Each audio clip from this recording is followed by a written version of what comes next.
सिद्ध परमेष्ठी भगवान की, एक हजरात श्री पार्श्वनाथ भगवान की, समाधिस्ताचार्य श्री विराग सागर जी महाराज की, नवीन पट्टाचार्य श्री विशुद्ध सागर जी महाराज की, श्रमण मुनि श्री समत्व सागर जी महाराज की, श्रमण मुनि श्री शील सागर जी महाराज की। आचार्य श्री विराग सागर जी एक ऐसे संत हैं जो किसी परिचय के मोहताज नहीं है, जिनकी कीर्ति सारे विश्व में फैला रही है, जो आचार्यों के आचार्य वात्सल्य के सागर हैं। उनका प्रेम, उनकी करुणा, उनकी संवेदनशीलता किसी व्यक्ति विशेष तक से सीमित नहीं है, वो तो सबके हैं और सब उनके हैं। ऐसे महान संत और कोई नहीं बल्कि राष्ट्र संत, राष्ट्र गौरव गणाचार्य श्री विराग सागर जी महाराज है।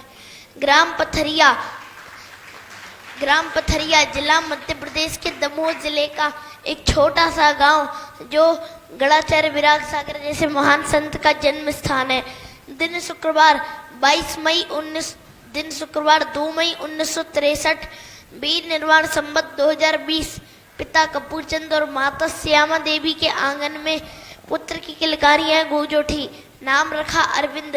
प्यार से सब आपको टिन्नू कह के बुलाते थे। अरविंद ने कक्षा 5 तक की पढ़ाई ग्राम पथरिया से प्राप्त की। फिर माता पिता को छोड़ कटनी चले गए और श्री शांति निकेतन दिगंबर जैन संस्था में 11वीं तक की पढ़ाई एवं लौकिक शिक्षा पूर्ण करी। की सेवा और भगवान की भक्ति में आपका मन लगा रहता था। 1980 में जब कटनी में आचार्य श्री सन्मति सागर जी विराजमान थे, तब अरविंद हमेशा गुरु सेवा में तत्पर रहते थे। जब गुरु का विहार हुआ तो विहार कराते समय उन्होंने अपनी दीक्षा की भावनाएं गुरु के समक्ष रखी। गुरुवर ने अरविंद को निहारा और बोले, बुढ़ार में देखेंगे। बुढ़ार पहुंचते ही गुरुवर ने दीक्षा का मुहूर्त निकाल लिया और पूछा, माता पिता से आज्ञा लेकर के आए हो? तब अरविंद ने विनय पूर्वक कहा, पूज्य श्री, गुरुवर से बढ़कर जग में कौन माता पिता है? अरविंद का अतीत मिटना है, नया वर्तमान बनना है। घर से लोग मनाने आए, लेकिन जो व्रतों की मानते हैं वे आवृत्तियों की कहाँ सुनते हैं। हाथ पकड़कर रस्सी से बांध ट्रेन में डालकर घर ले जाने की धमकी भी भयभीत ना कर सकी। युवक को परिवार का मोह उपसर्ग बनकर आया, लेकिन उत्कर्ष का महायात्री तो विजय की पताका लिए निकल पड़ा था। करीब 17 वर्ष की आयु में 20 फरवरी 1980 को मध्य प्रदेश के शहडोल नगर स्थित बुढ़ार में तपस्वी सम्राट आचार्य श्री सन्मति सागर जी से क्षुल्लक दीक्षा ग्रहण की और अरविंद का नवीन नाम पड़ा क्षुल्लक श्री 105 पूर्ण सागर जी। करीब 3 साल तक क्षुल्लक अवस्था में रहने के बाद सन 1983 में औरंगाबाद की मुनि भक्त माटी में निमित्त ज्ञानी सन्मार्ग दिवाकर वात्सल रत्नाकर महामुनिराज आचार्य श्री विमल सागर जी महाराज से निर्ग्रंथ मुनि दीक्षा ग्रहण की और निर्ही मुनि 108 विराग सागर जी कहलाए। आचार्य श्री ने दीक्षा देते हुए कहा, जैसा मैं आज युवा मुनि देख रहा हूँ, ये इसी तरह प्रखर रहेंगे और 19-20 वर्षों में मुझसे वे थे ख्याति प्राप्त करेंगे।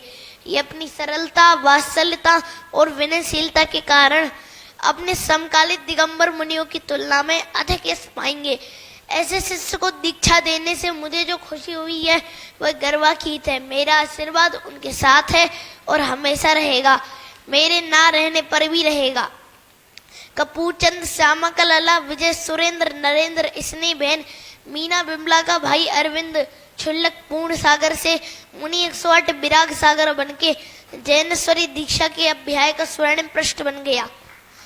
वर्ष 1984 भावनगर में देशव्यापी भावना का चातुर्मास हुआ।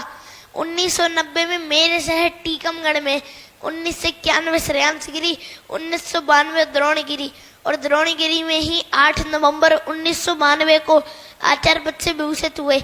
आचार्य पद से विभूषित होने के बाद आपने जगह जगह अनेक पंचकल्याणक प्रतिष्ठा महोत्सव के द्वारा धर्म की प्रभावना करी। सागर अपनी बाहरी सतह पर प्रकंपित है और गहराई में खूब भीतर शांत भी है। दिखती सतह है, गहरे उतरकर भीतर तक देख पाना, अथाह की था लेना सबके बस की बात नहीं। जो एक बार गहराइयों को छू लेता है वह लहरों में भी गहराई पा लेता है। आपने अपनी विराग वाटिका के अनेक पुष्पों जैसे विशुद्ध सागर, विशुद्ध सागर, विभव सागर, विमर्श सागर, बेहर सागर, विनिश्चय सागर, विमद सागर, विनम्र सागर जैसे आदि अनेक मुनियों को आचार्य पद से विभूषित किया। आप स्वयं अनुशासन में नहीं ढले बल्कि समग्र शिष्यों को भी अनुशासन में ढाला। तभी तो भट्टारक चारु कीर्ति दी के मुख से स्वतः ही शब्द निकले। आचार्य विराग सागर जी एवं उनका संग चलती फिरती यूनिवर्सिटी है। जहाँ जहाँ आपके वर्षायोग हुए और जिस मार्ग पे आपके पवित्र चरणों की रच पड़ी वहाँ के लोग धन्य हो गए। वह स्थान किसी तीर्थ से कम नहीं। बोलिए ऐसे आचार्यों के आचार्य, उपसर्ग विजेता, राष्ट्र संत, राष्ट्र गौरव, महायोगी, महातपस्वी, महामुनीश्वर, समाधि सम्राट आचार्य श्री विराग सागर जी महाराज की।